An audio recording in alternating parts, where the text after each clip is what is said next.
महीने के किसी भी एक सोमवार को हम ये नहीं कहेंगे कि तुम सोमवार 5 पढ़ रहे हैं तो 5 को करो, 4 पढ़ रहे हैं तो 4 को करो, 3 पढ़ रहे हैं तो 3 को करो। तुम तो महीने का एक सोमवार का नियम बना। और मेरी जीजियों से, मेरी बेटियों से जो विदेश में रह रही हैं, जो कहीं बाहर रह रही हैं, कहीं बड़े शहर में रह रही हैं, जो रोज मंदिर नहीं जा सकते, हर किसी महीने के एक सोमवार को भी ये नियम निर्धारण कर सकते, तो उनसे कहेंगे कि 3 महीने में एक सोमवार का नियम बना लो। 3 महीने में नहीं बना सकते तो 6 महीने में एक सोमवार का नियम बना लो, और 6 महीने में नहीं बना सकते तो 1 साल में एक सोमवार का ऐसा नियम बना लो कि मैं साल का एक सोमवार ऐसा रहूंगी कि सुबह सोमवार के दिन मंदिर में जाकर जल चढ़ाऊंगी, दोपहर में जाकर बाबा को एक अक्षत का दाना रखकर, अक्षत का मतलब है कि बाबा मेरी दिनों दिन उन्नति करना। बेलपत्री के वृक्ष के नीचे जो अक्षत रखा जाता है वो उन्नति के लिए रखा जाता है। शंकर के शिवलिंग पर जो अक्षत रखा जाता है वो रोग मुक्ति के लिए रखा जाता है। अशोक सुंदरी पर जो अक्षत रखा जाता है वो संतान प्राप्ति के लिए रखा जाता है। षडानंद कार्तिकेय की ओर जो अक्षत रखा जाता है वो हमारे बच्चों की सुख समृद्धि के लिए रखा जाता है। विनायक की ओर, गणेश जी की ओर जो अक्षत रखा जाता है वो हमारे घर में कोई मंगल कार्य आ जाए उसके लिए रखा जाता है। और जो पीठिका होती है जिसपे शिवलिंग रखा होता है, पार्वती जी का हस्तकमल, उस पर अक्षत रखा जाता है तो नारी के अखंड सौभाग्य के लिए रखा जाता है। अक्षत रखने का भी तरीका है। एक चावल का दाना कहां रखा जाता है, क्यों रखा जाता है, कैसे रखा। अब कई लोग कहते हैं गुरुजी ये शिव महापुराण में आप ये नियम बताते हो, तरीका बताते हो। हम तो उनसे कहेंगे डॉक्टर के पास जाओगे तो डॉक्टर भी गोली लिखकर ये नहीं कह देगा कि ये सारी गोली एक साथ खा जाओ। डॉक्टर भी कहेगा ये गोली सुबह खाना है, ये गोली शाम को खाना है, ये गोली दोपहर में खाना, ये गोली भूखे रहकर खाना। बोलो सही है कि गलत है। ये रात्रि को खाना खाने के बाद खा लेना, ये खाना खाने के पहले, ये नाश्ते के पहले। और सुनो ये दवाई, ये वाली पीछे वाली जो दवाई लो ना इसको दूध से लेना, ये वाली जो दवाई लो ना इसको पानी से लेना। और सुनो ये डब्बी है इसको पानी में मिलाकर फिर पीना। दवाई लेने का भी तरीका है, उसी तरह शिव महापुराण में एक एक अक्षत का भी तरीका है और एक एक बेलपत्री का भी तरीका है।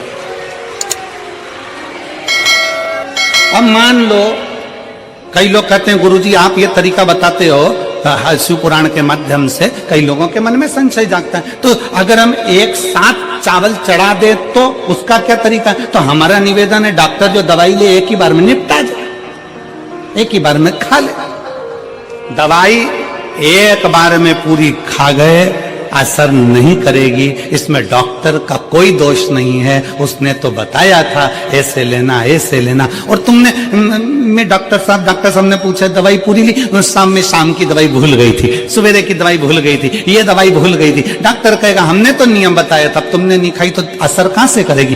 तुम असर कब करती है जब हम पूजन के तरीके को जान जाएं, जब हम अर्चना के तरीके को जाएं। आप साल भर का एक सोमवार निकाल लो, 6 महीने का एक सोमवार निकाल लो, 3 महीने का एक सोमवार निकाल लो, महीने का एक सोमवार निकाल लो।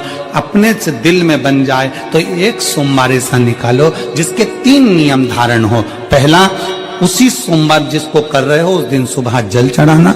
दूसरे, दोपहर के समय पर जाकर बेलपत्री के वृक्ष के नीचे एक चावल का दाना रखना। और परिक्रमा बेलपत्र की जितनी तुमसे बन जाए, जितनी तुम्हारे शरीर की कैपेसिटी हो, जितना तुम्हारा शरीर चलते बन जाए। रोज शंकर के मंदिर में प्रतिदिन जाने वाले को, और एक और चीज अपने स्मरण में रहे, अगर शिव के मंदिर नहीं जा सकते तो अपने घर में जो शिवलिंग है उस पर जल चढ़ाओ। एक पशुपति व्रत होता है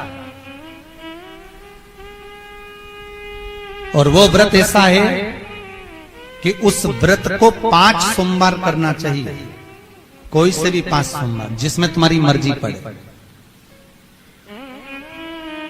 ऐसा कौन सा काम है जो पशुपति व्रत से नहीं हो सकता।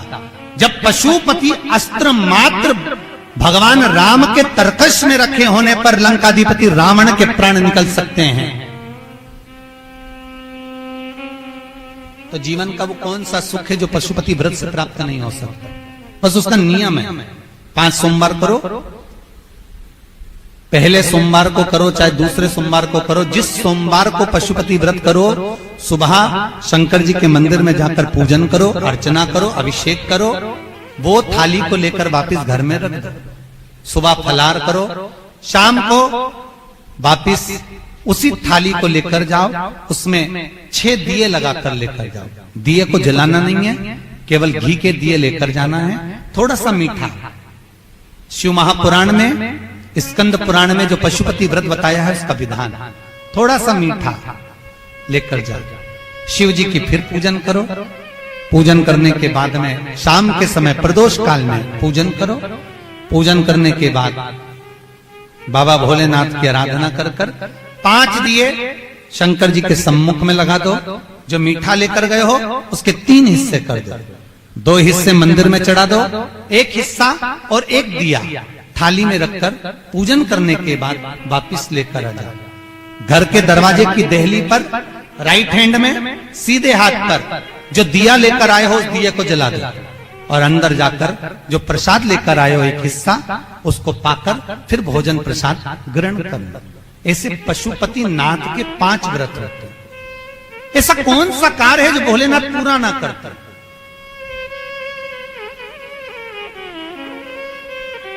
कौन सा? श्री राम जी महाराज अगर सेतु पर चढ़ाई करने जा रहे हैं लंका पर, तो भगवान शिव की आराधना कर कर जा रहे हैं। भगवान कृष्ण ने भी भगवान शंकर की आराधना करी, भगवान शिव की आराधना।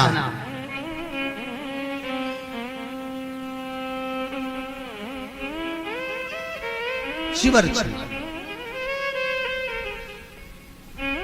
मेरे वेंकटेश भगवान तिरुमाला के शिखर पर अगर तिरुपति बालाजी विराजमान हैं, तो पहले उन्होंने भगवान शिव जी से पूछा कि हम यहां बैठकर तप करना चाहते हैं, आ जाएं?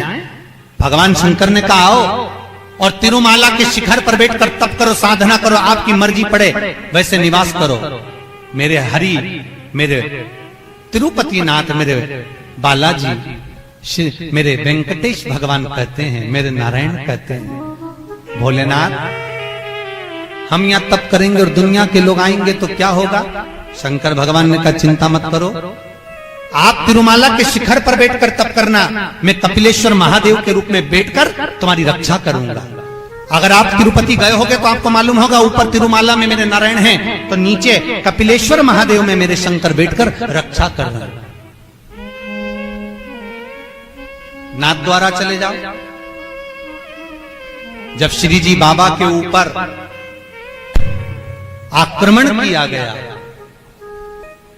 भोलेनाथ जी के ऊपर जब श्रीनाथ जी के ऊपर जब आक्रमण किया गया, गोवर्धन नाथ जी की मूर्ति को खंडित करने का जब भाव आया, तब ब्रजवासियों ने शंकर भगवान को घास के पूले में दबाकर बैलगाड़ी में लेकर रात की रात भाग गए। और श्रीनाथ जी को लेकर जब भागे, सब दूर घूम लिए, श्री जी बाबा को कहां रखें, श्रीनाथ जी को कहां रखें।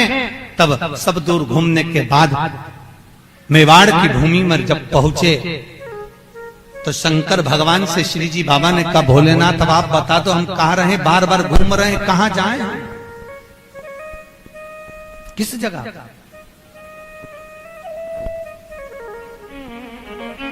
हम कहां जाएं,